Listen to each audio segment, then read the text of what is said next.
கர்த்தர் நல்லவர், அவருடைய கிருபை என்றும் உள்ளது. ஹல்லேலூயா. கர்த்தருடைய பரிசுத்த நாமத்துக்கு மகிமை உண்டாவதாக. தேவன் அருளியப்ப மினிஸ்ட்ரி மூலமாக உங்களோடு தொடர்பு கொள்வதிலும் மகிழ்ச்சி அடைகிறோம். இன்றைக்கும் இந்த நாளிலும் தேவன் நமக்கு கொடுக்கிற வார்த்தை 55ஆம் சங்கீதம் 22ஆம் வசனம். கர்த்தர் மேல் உன் பாரத்தை வைத்துவிடு, அவர் உன்னை ஆதரிப்பார், நீதிமானை ஒருபோதும் தள்ளாட ஒட்டார். ஹல்லேலூயா. கிறிஸ்துவுக்குள் பிரியமானவர்களே, கர்த்தருடைய வார்த்தை சொல்லுகிறது, கர்த்தர் மேல் உன் பாரத்தை வைத்துவிடு, அவர் உன்னை ஆதரிப்பார் என்று.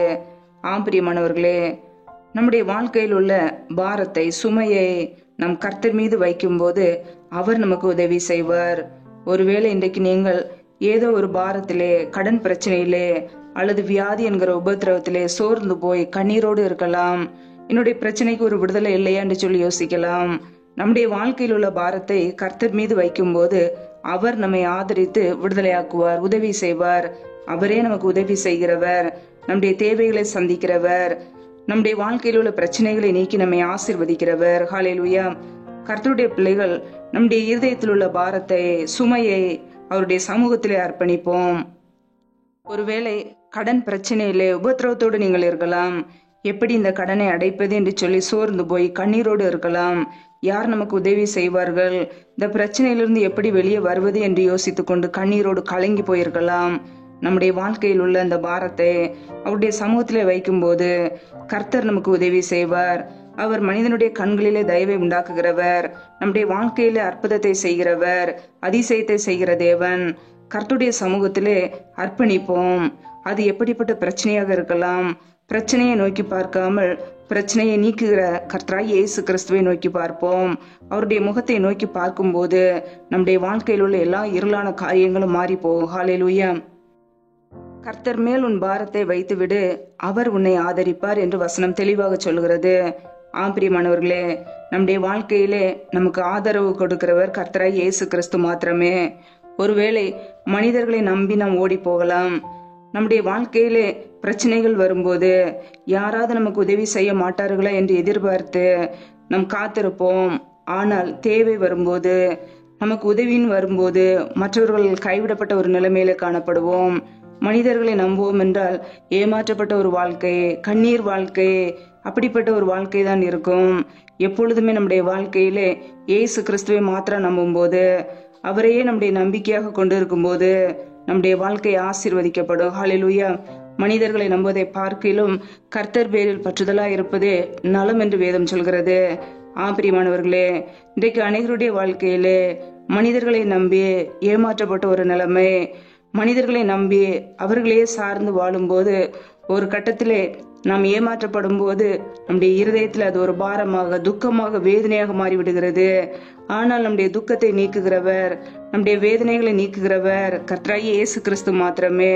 அவரே நமக்கு உதவி செய்கிறவர், அவரே நம்மை விசாரிக்கிறவர், நம்முடைய நெருக்கங்களை நீக்குகிறவர், நம்மை சுகப்படுத்துகிறவர். ஹல்லேலூயா.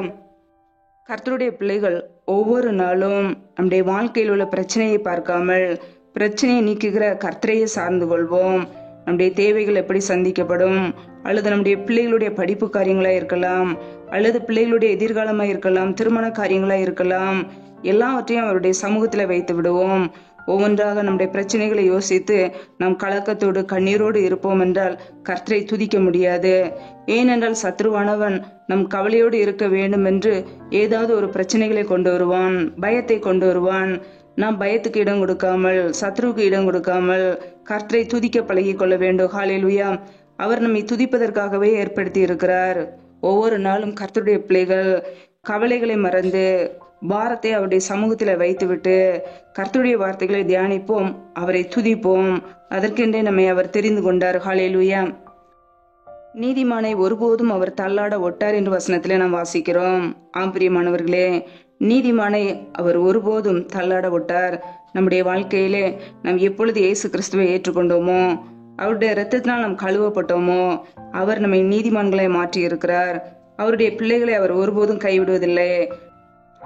நம்மை அவர் தள்ளாட விட மாட்டார், தளர்ந்து போக விட மாட்டார். அவருடைய பிள்ளைகளாகிய நம்மை ஒருபோதும் அவர் கைவிட மாட்டார், கரம் பிடித்து வழி நடத்துவார். நாம் அவருக்கு பிரியமுள்ளவர்களாய், நீதிமானாய், உண்மையாய் வாழ வேண்டும், உத்தமமாய் வாழ வேண்டும், கர்த்தருடைய வார்த்தையின்படி வாழ வேண்டும்.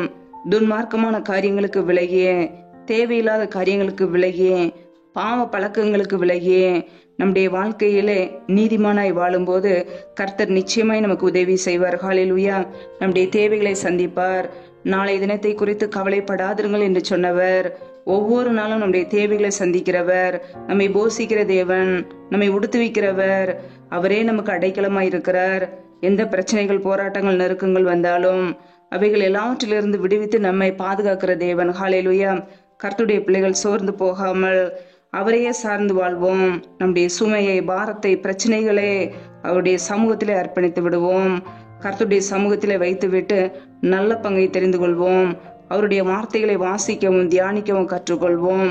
அவரே நமக்கு ஆறுதலாய் இருக்கிறார். ஹல்லேலூயா. வேதத்திலே நாம் பார்க்கிறோம், 1 பேதுரு 5:7 அவர் உங்களை விசாரிக்கிறவர் ஆனபடியால் உங்கள் கவலைகளை எல்லாம் அவர் மேல் வைத்து விடுங்கள் என்று வசனம் சொல்கிறது. பிரியமானவர்களே, ஒருவேளை நீங்கள் யோசிக்கலாம், சொந்த பந்தங்கள் என்னை விசாரிக்கவில்லை, உற்றார் உறவினர்கள் என்னை விசாரிக்கவில்லை, என்னை விசாரிக்க யாருமே இல்லை என்று சொல்லி யோசிக்கலாம். உங்களை விசாரிக்கிற ஒரு தேவன் உண்டு. கர்த்தராகிய இயேசு கிறிஸ்து உங்களை விசாரிப்பார். ஒவ்வொரு நாளும் அவர் விசாரிக்கிறவராய் இருக்கிறார். நம்முடைய தேவைகளை அறிந்தவர், நம்முடைய பிள்ளைகளுடைய எதிர்காலத்தை அறிந்தவர், நமக்கு என்ன வேண்டும் என்பதை அவர் அறிந்திருக்கிறார். நம்முடைய கவலைகளை எல்லாம் அவர் மீது வைத்து விடுவோம். ஒவ்வொரு நாளும் நம்முடைய தேவைகளை சந்தித்து வழி நடத்துவார். ஹல்லேலூயா. வேதத்திலே நாம் பார்க்கிறோம், நீதிமொழிகள் 12:25 மனுஷனுடைய இருதயத்தில் உள்ள கவலை அதை ஒடுக்கும், நல் வார்த்தையோ அதை மகிழ்ச்சியாக்கும் என்று வசனம் சொல்கிறது. பிரியமானவர்களே, நம்முடைய இருதயத்திலே கவலை இருக்கும் என்றால் சோர்ந்து போய் இருப்போம். ஆனால் கர்த்தருடைய வார்த்தைகள் நம்முடைய இருதயத்துல இருக்கும் என்றால் நம் மகிழ்ச்சியோடு இருப்போம், சந்தோஷமா இருப்போம். கர்த்தருடைய பிள்ளைகள் உலக காரியங்களை குறித்து அல்லது நம்முடைய தேவைகளை குறித்து கலங்காதபடிக்கு, கண்ணீரோடு வாழாதபடிக்கு நம்முடைய கவலைகளை, பாரத்தை, துக்கத்தை அவருடைய சமூகத்திலே அர்ப்பணிப்போம். கர்த்தருடைய நல் வார்த்தைகளை நம்முடைய இருதயத்திலே வைப்போம். அதுவே நமக்கு மகிழ்ச்சியே, அதுவே நமக்கு சமாதானத்தை கொண்டு வரும். ஹல்லேலூயா. கர்த்தருக்குள் மகிழ்ச்சியாய் இருப்பதே நம்முடைய பலன். நாம் எப்பொழுதும் சந்தோஷமாய் இருப்பதே அவருடைய சித்தம். பிதாவுடைய சித்தம் நாம் எப்பொழுதும் சந்தோஷமாய் இருப்பது. எப்பொழுதும் சந்தோஷமாய் இருங்கள் என்று நமக்கு கற்றுக் கொடுத்திருக்கிறார். பிரியமானவர்களே, நம்முடைய சுய சித்தத்தை வெறுத்து நம்முடைய பிரச்சனைகளை அவருடைய சமூகத்திலே வைத்து விடுவோம். அவருடைய சித்தத்தை நிறைவேற்றுவோம். தேவ சித்தத்தை நிறைவேற்றுவோம். நாம் எப்பொழுதும் சந்தோஷமாய் இருக்க வேண்டும் என்பதே பிதாவின் சித்தம். பிதாவின் சித்தத்தை நிறைவேற்றும் பொழுது நாம் பரலோக ராஜ்யத்தை சுதந்திரித்துக் கொள்ள முடியும். அந்த நித்திய ஜீவனை நாம் சுதந்திரித்துக் கொள்ள முடியும். ஹல்லேலூயா. கர்த்தருடைய பிள்ளைகள் கர்த்தருடைய சித்தத்தை நிறைவேற்றுவோம். நம்முடைய தேவைகளை குறித்து கலங்காதபடிக்கு, உலக காரியங்களை குறித்து கவலைப்படாதபடிக்கு கர்த்தருக்குள் எப்பொழுதும் மன மகிழ்ச்சியோடு இருப்போம். கர்த்தர் நம்மை ஆசீர்வதித்து உயர்த்துவார். ஹல்லேலூயா. கர்த்தர் தாமே இந்த வார்த்தையின்படி உங்களை ஆசீர்வதிப்பாராக. ஆமென். நம்மை நாமே அவருடைய சமூகத்திலே தாழ்த்தி அர்ப்பணித்து ஜெபிப்போம். ஜெபம். எங்களை அதிகமாய் நேசிக்கிற எங்கள் அன்பின் பரலோக பிதாவே, மை துதிக்கிறோம், ஸ்தோத்திரிக்கிறோம். அப்பா, இந்த நாளில் கூட உடைய வார்த்தைகளோடு எங்களோடு பேசினீரே, அதற்காக உமக்கு ஸ்தோத்திரம், ஸ்தோத்திரம், ஸ்தோத்திரம். நல்லவரே மை துதிக்கிறோம், வல்லவரே மை துதிக்கிறோம், மகிமையின் ஆவியானவரே மை துதிக்கிறோம். ஒவ்வொரு நாளும் எங்களை கண்ணின் மணி போல பாதுகாத்து கிருபையோடு, ஜீவனோடு, சுகத்தோடு, பலத்தோடு, ஆரோக்கியத்தோடு வைத்திருக்கிறீரே, உமக்கு நன்றி, நன்றி, நன்றி. ஒவ்வொரு நாளும் எங்களை பாதுகாக்கிறவரே மை துதிக்கிறோம். அப்பா, பிரயாணங்களிலே போகும்போதும் வரும்போதும் எங்களோடு கூட இருந்து ஆபத்துக்கு தப்புவித்தவரே மை துதிக்கிறோம்.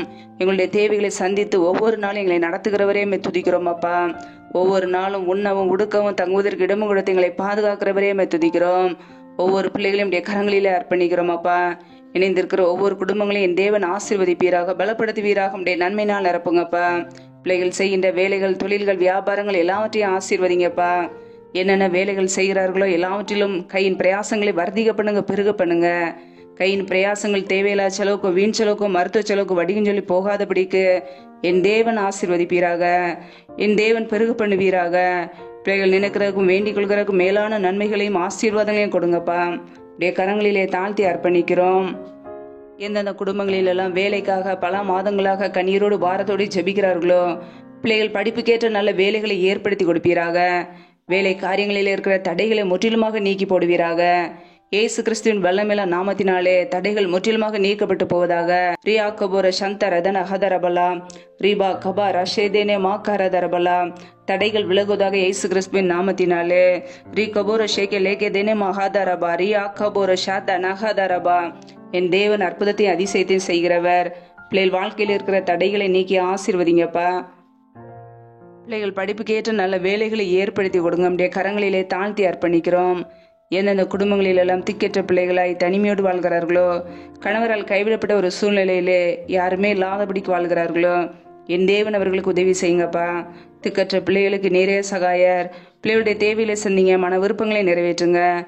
நன்மை கிருபையும் பிள்ளைகளை தொடரட்டும், ஆசீர்வதிங்க, உயர்த்துங்க. அப்படியே கரங்களிலே தாழ்த்துகிறோம். எந்தெந்த குடும்பங்களிலெல்லாம் கணவன் மனைவிக்கிடையே பிரிவினையோடு பிரச்சனையோடு வாழ்கிறார்களோ, என் தேவன் அந்த குடும்பத்தை சந்திப்பீராக. குடும்பத்தில் ஒருமனப்பட்ட ஆவியை கொடுங்கப்பா. அன்பின் அபிஷேகத்தினால் நிரப்புங்க. குடும்பத்தில் கிரியை செய்கிற பொல்லாத சத்துருவின் கிரியைகள் எல்லாம் இயேசு கிறிஸ்துவின் நாமத்தினால் வெளியேறட்டும். என் தேவன் எல்லாவற்றையும் ஆசீர்வாதமா மாற்றுங்கப்பா. நம்முடைய கரங்களிலே அர்ப்பணிக்கிறோம். எந்தெந்த குடும்பங்களிலெல்லாம் கற்பத்தின் கனிக்காக பல மாதங்களாக கண்ணீரோடு பாரத்தோடு ஜெபிக்கிறார்களோ, அந்த குடும்பங்களையெல்லாம் நம்முடைய கரங்களிலே அர்ப்பணிக்கிறோம். பிள்ளைகளுடைய நிந்தை அவமான கண்ணீர் எல்லாவற்றையும் துடைத்து ஆசீர்வதிங்கப்பா. அப்படியே கரங்களிலே அர்ப்பணிக்கிறோம். இந்த இரவு நேரத்தில் இன்பமான நித்திரை கொடுங்க.